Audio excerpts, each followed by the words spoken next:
Que seja uma noite especial para todos nós. Sair daqui bem fortalecidos para o nosso dia a dia de amanhã, para a nossa luta cotidiana. Que seja uma noite inspiradora para que aquilo que nós aqui aprendemos, aquilo que aqui for destacado, coloquemos em prática no dia a dia. O maior esforço de um espírita é colocar realmente em prática o aprendizado.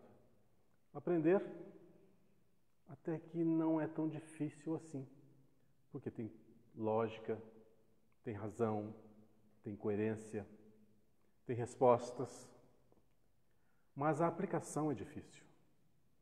A aplicação é difícil porque nós ainda somos seres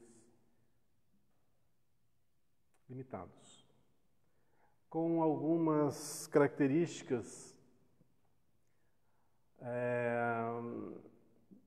não muito apropriadas para espíritos, para pessoas que querem ter uma envergadura muito maior. A gente pensa que é muito mais do que realmente nós somos. E essa ilusão faz com que, ao ler, a gente compreenda, mas não põe em prática. E isso é bem complicado. Nós estamos retratando, aproximadamente quase um ano, as obras do Chico Xavier.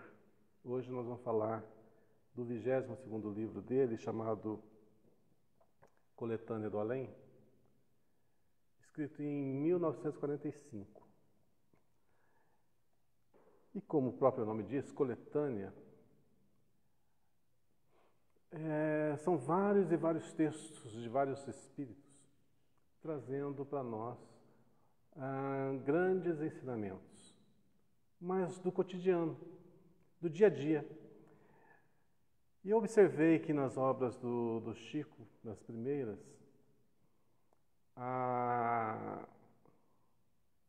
o foco maior foi justamente no nosso proceder. De coisas bem simples, bem banais, que a gente peca tantas e tantas vezes. Então a gente lê e acha assim, nossa, é uma coisa tão normal, tão simples, que passa desapercebido. Então quando nós lemos, principalmente no que eu me foquei bem, estou me focando bem no Parnaso de Além Túmulo, tem muitas poesias, muitos poemas, que retratam coisas simples da nossa vida. E a gente se perde muito na rima e pouco no sentido. Então, fazer uma boa reflexão do que nós estamos lendo e gastar um tempo bem maior numa leitura seria mais indicado do que ler um livro atrás do outro, como se isso fosse angariar conhecimento. Na realidade, se nós lemos um e colocarmos em prática tudo que está ali descrito, nós sairíamos vitoriosos da nossa vida. Eu vou ler aqui e vou basear a nossa palestra de hoje numa página chamada Fala Contigo, de Alma Eros. É uma coisa tão simples o que está aqui descrito, que às vezes a gente passa desapercebido. A gente fala para si mesmo, tudo que está aqui escrito eu faço, eu realizo, mas será? Vamos ver. Vamos falar então, frase por frase, e refletir sobre elas, sobre a profundidade. Fala contigo. Quando as nuvens do sofrimento invadirem teu céu mental, não desfaças a sombra em trovões e coriscos, fulminando corações em derredor. Vai chegar num ponto da nossa vida que nós vamos ter situações complicadas, difíceis, em que vamos ser testados. Na paciência, na saúde, na perda. Vamos, inegavelmente, ter momentos muito difíceis. E nessas provações, geralmente, nós nos tornamos taciturnos, nós nos tornamos pessoas nervosas, pessoas que reclamam de tudo e de todos e que descontam todo o seu peso nas pessoas que estão à volta. Não é muito comum a gente fazer isso? É muito comum. Faz parte da natureza humana. Então, esse primeiro destaque, quando as nuvens do sofrimento invadirem teu céu mental, não desfaças a sombra em trovões e coriscos, fulminando corações em derredor. Poderias aniquilar muitos germes da fé, muitas flores tenras da esperança. Quando nós passamos por situações difíceis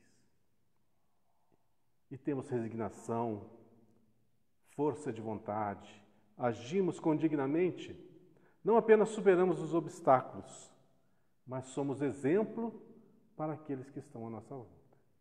Exemplo para os nossos filhos, para nossos parentes, para nossos amigos. O exemplo arrasta muito mais do que 1000 palavras. Cada vez que nós falamos e não fazemos, estamos enganando nós mesmos.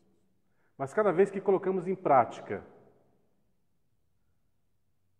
sem alardar, sem fazer propaganda, nuvens de testemunhas estão a nos olhar, a se espelhar nos nossos atos. E também, por que não, muitos a nos julgar.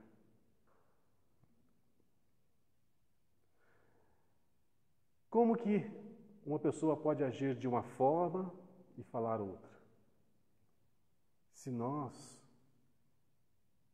nesse esforço grandioso de modificarmos, nos momentos de provações, de dificuldades, não nos comportarmos da maneira como aprendemos, então o exercício ainda não foi bem assimilado.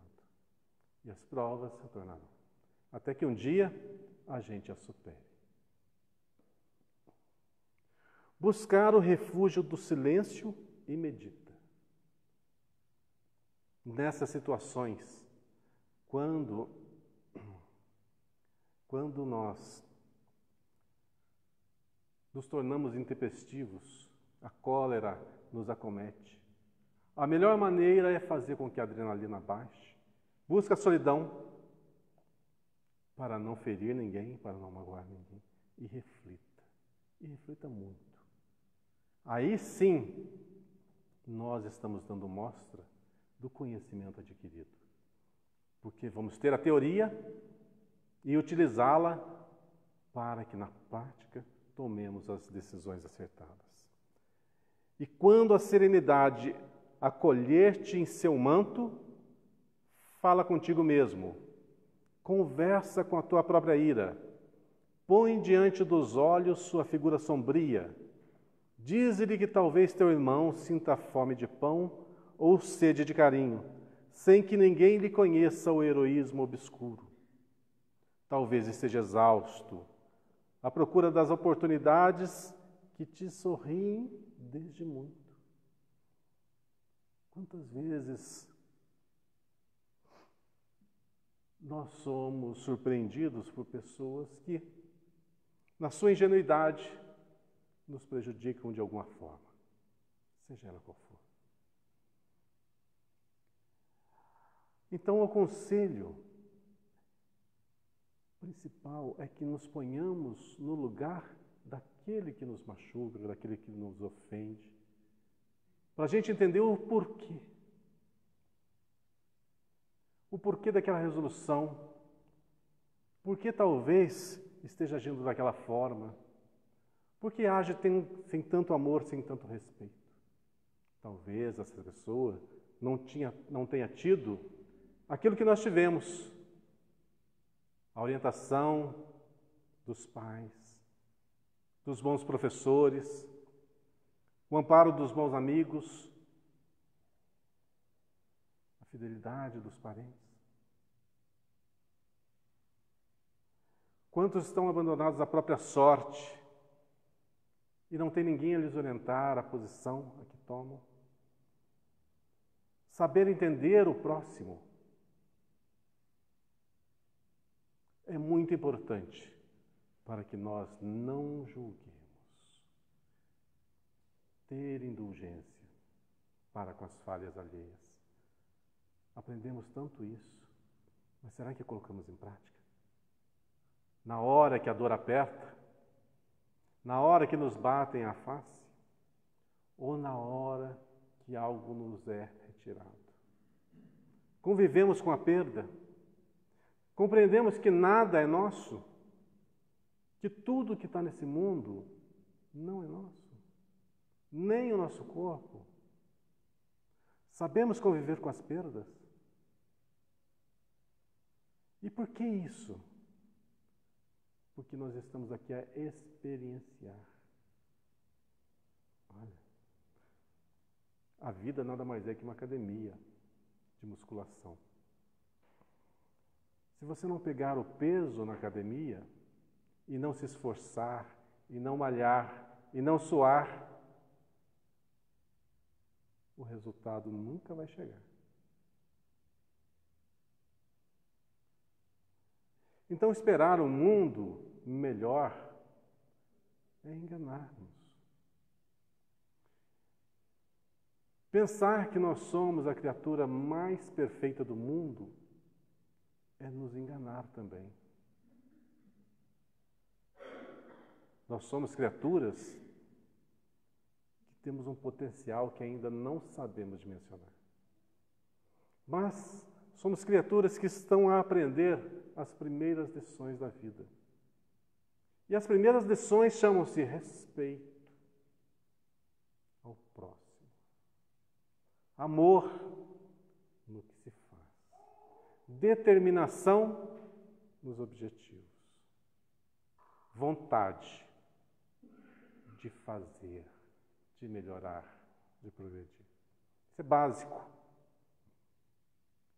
E a gente almeja o resultado final, sem ter o básico dentro de nós. Aí o que acontece? Nas primeiras tormentas, nossa fé desmorona. Nossa fragilidade é exposta. A gente se revolta. E tudo que era antes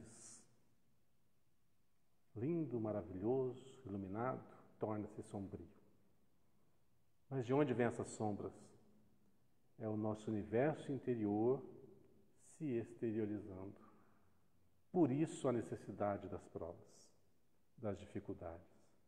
Para que isso, que está oculto em nosso íntimo, possa vir à tona. E virá, mas dia menos dia. Porque é da lei que evoluamos. É da lei que troquemos o nosso eu primitivo pelo nosso eu iluminado. O nosso eu ignorante pelo nosso eu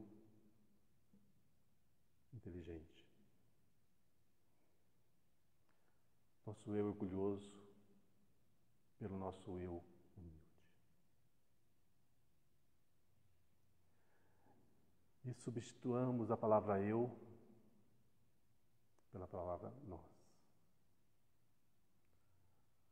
Porque quando chegarmos nesse estágio, saberemos que não há como ter felicidade em nosso íntimo se aqueles que estão à nossa volta não estão felizes também. Então haveremos de nos esforçar cada vez mais em trabalho para que o que nós adquirimos possamos compartilhar com aqueles que ainda não compreenderam.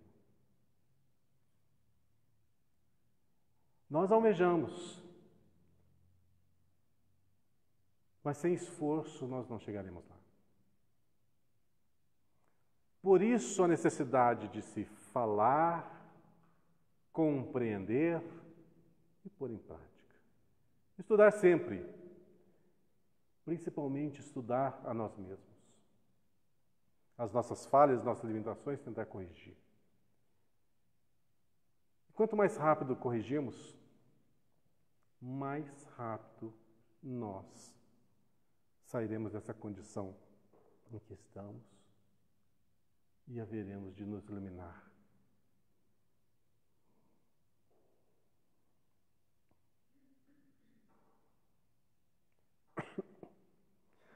À procura das oportunidades que te sorriem desde muito, incapaz de suportar por mais tempo as lutas que lhe parecem intermináveis, possivelmente não iniciou a existência com os recursos felizes de teu começo e viverá revoltado entre os espinhos da ignorância.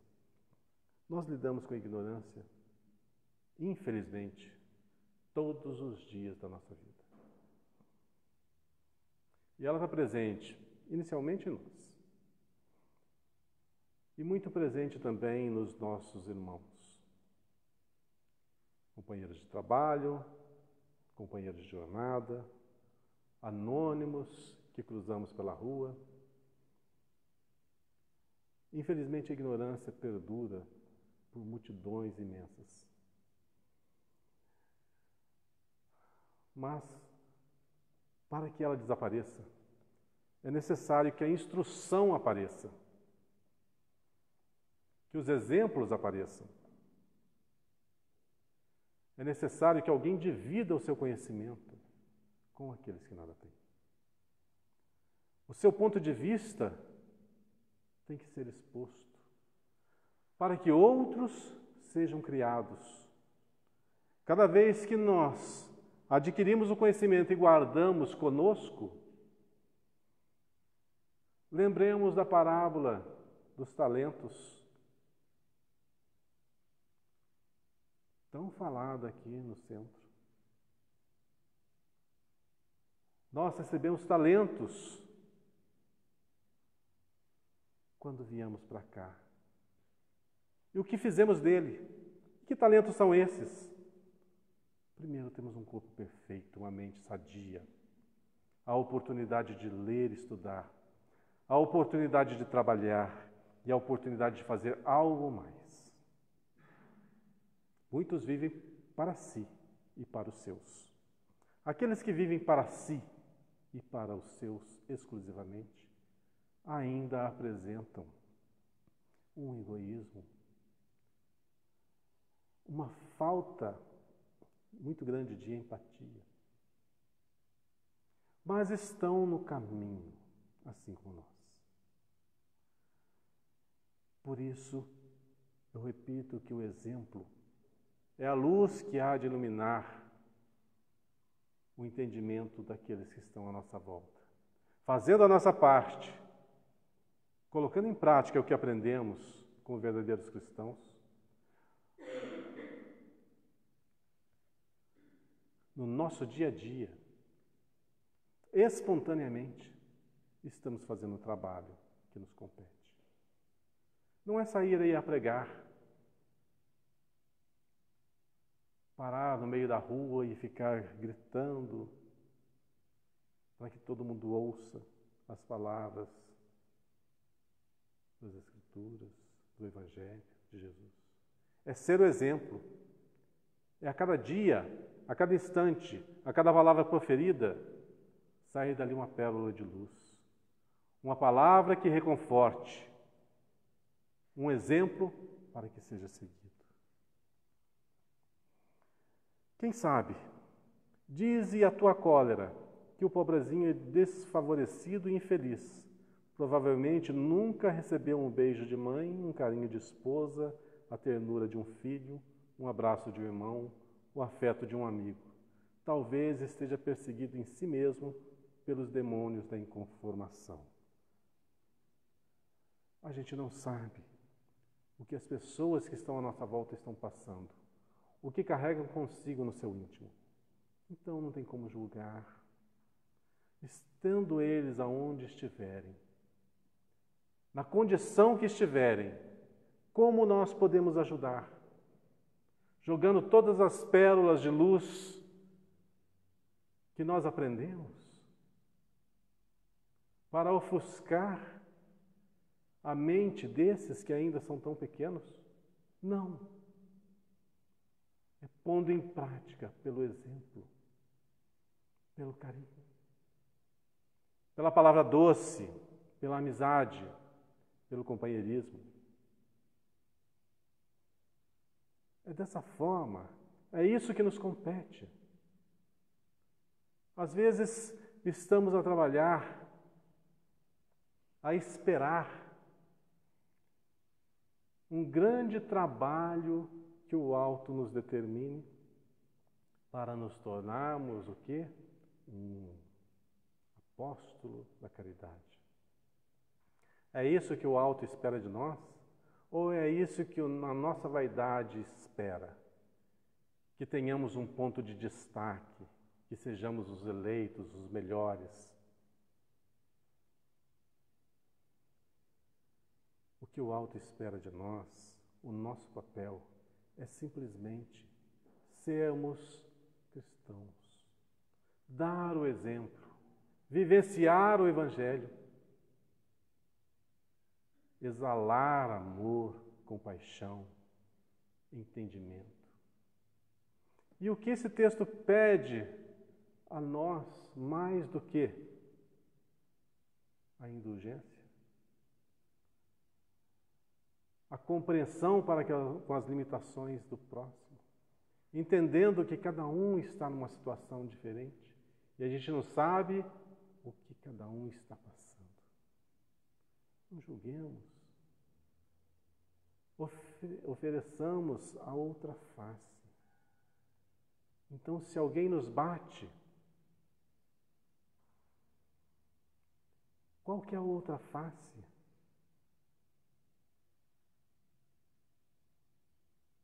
Se alguém nos faz o mal, qual é a outra face do mal?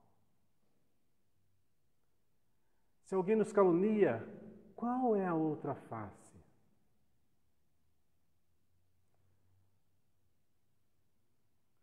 Se alguém se apropria do que é nosso, qual a outra face dessa ação?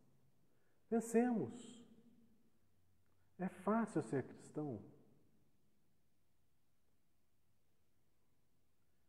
O difícil é lutarmos contra as nossas imperfeições. Porque quando nos batem, exteriorizam em nós o que estava adormecido. E o que nós queremos fazer é revidar. Quando nos injuriam, queremos também injuriar o próximo. Quando nos caluniam, queremos também procurar os defeitos, os equívocos do próximo, para na mesma moeda ainda rebatermos o mal que chegou até nós. Esse simples texto, que muitas vezes a gente pode lê-lo e passar desapercebido, nos conclama a meditar sobre o próximo, nos colocar na pele daquele que está na outra condição. E fazemos isso?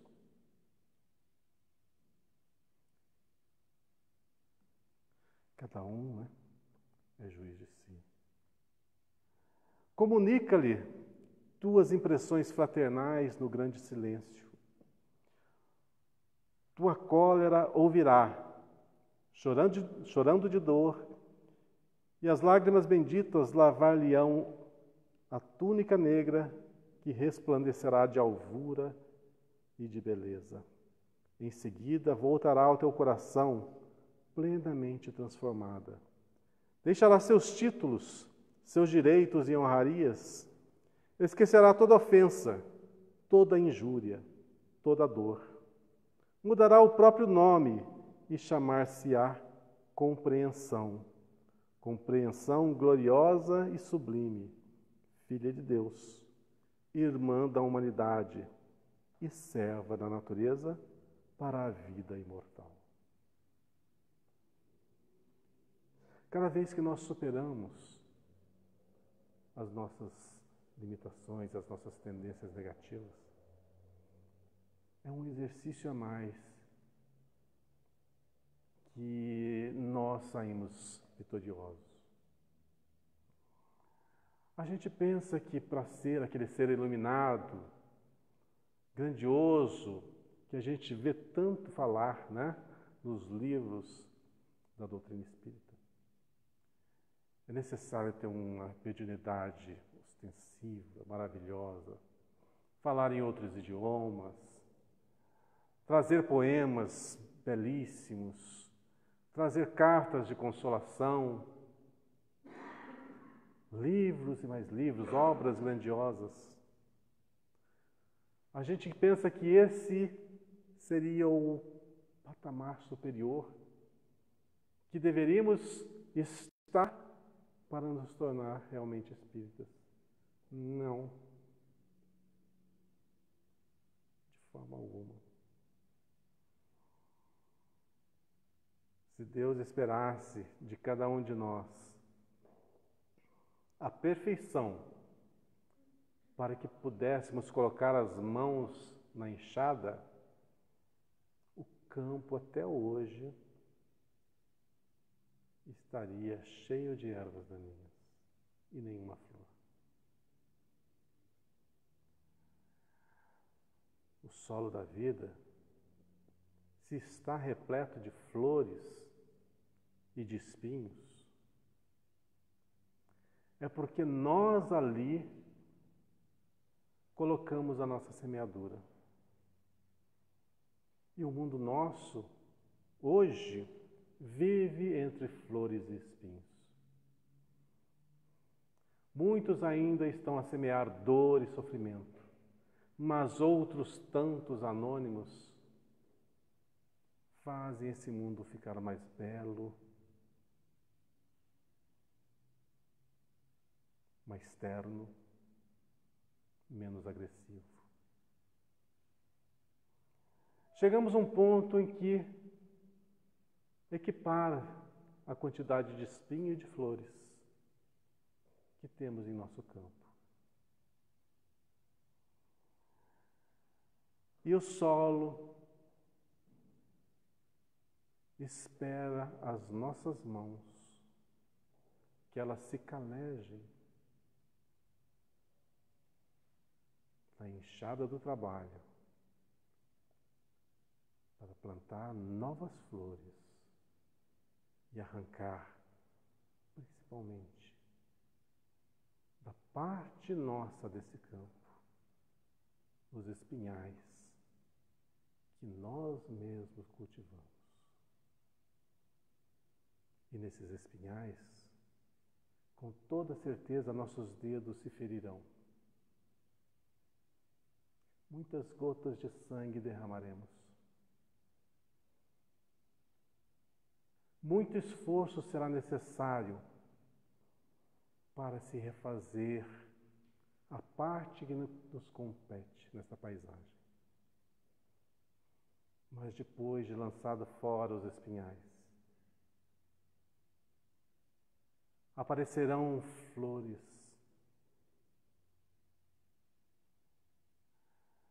que embelezarão esse mundo, que inspirarão a tantos outros para continuarem a obra da semeadura do bem. Façamos a nossa parte. Não importa o que o nosso irmão está a fazer. Se nós fizermos simplesmente o que nos compete, é tudo o que o alto espera. Nós não mudaremos com as nossas limitadas forças o mundo. Nós haveremos de mudar o nosso mundo interior para que outros se inspirem na nossa criação. Esse é o nosso trabalho. E enquanto estivermos esperando poderes superfantásticos para nos tornarmos ativos no bem, estaremos na ociosidade daquele que espera, espera, espera e nada acontece. Tenhamos vontade, entendimento e vontade. O resto vem com o suor do nosso trabalho. Quem tiver a oportunidade, esse livro está na biblioteca, pode ser facilmente feito um download na internet, para que possam lê-lo. E aproveitem dessa forma. Peguem um pequeno texto, mas compreendam a profundidade do que está escrito, para que assim nós verdadeiramente coloquemos em prática todo o esforço que o alto teve para nos alertar. Façamos valer a pena o esforço que tiveram para com todos nós. Que Deus nos abençoe.